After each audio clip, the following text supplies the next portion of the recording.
La Formule 1 a approuvé à l'unanimité le 26 avril dernier l'adoption de courses qualificatives dans le but d'améliorer le spectacle procuré par le sport.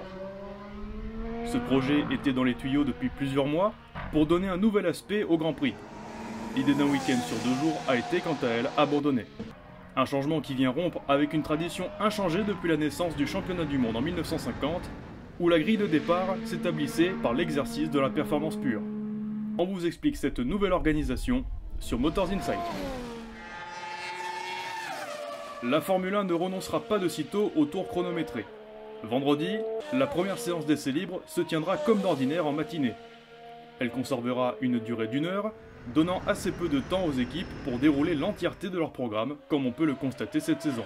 Cette première séance libre sera suivie d'une séance de qualification normale, qui quitte sa place historique du samedi après-midi ou soir durant les Grands Prix nocturnes, comme à Bahreïn ou à Abu Dhabi. L'actuel format de qualification sera toujours d'actualité le vendredi, comportant les phases Q1, Q2 et Q3.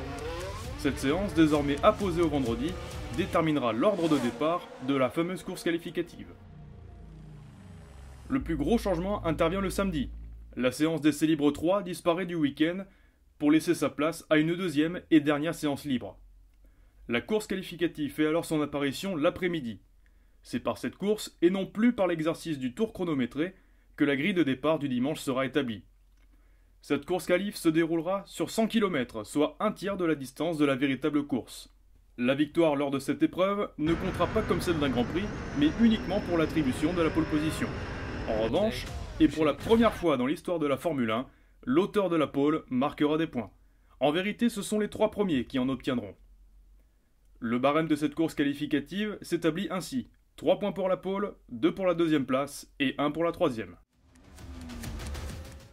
Enfin, la course principale, le véritable Grand Prix, comptera toujours une distance de 305 km.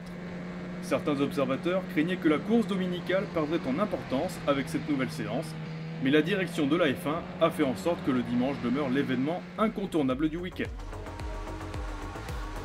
3 courses qualificatives seront organisées cette saison. Pour l'heure, on sait seulement que 2 de ces 3 séances se tiendront en Europe et l'autre hors d'Europe.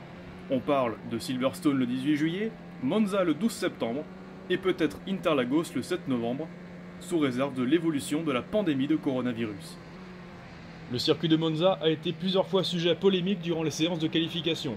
On se souvient de l'édition 2019 où tous les pilotes de la Q3 ralentissaient pour n'offrir d'aspiration à personne.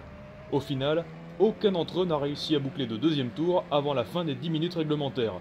Un cas de figure qui a viré à la farce. L'autodrome italien représenterait alors un parfait terrain d'essai pour ce nouveau format. L'accord sera entériné lors de la prochaine réunion du Conseil mondial du sport automobile le 9 juillet prochain.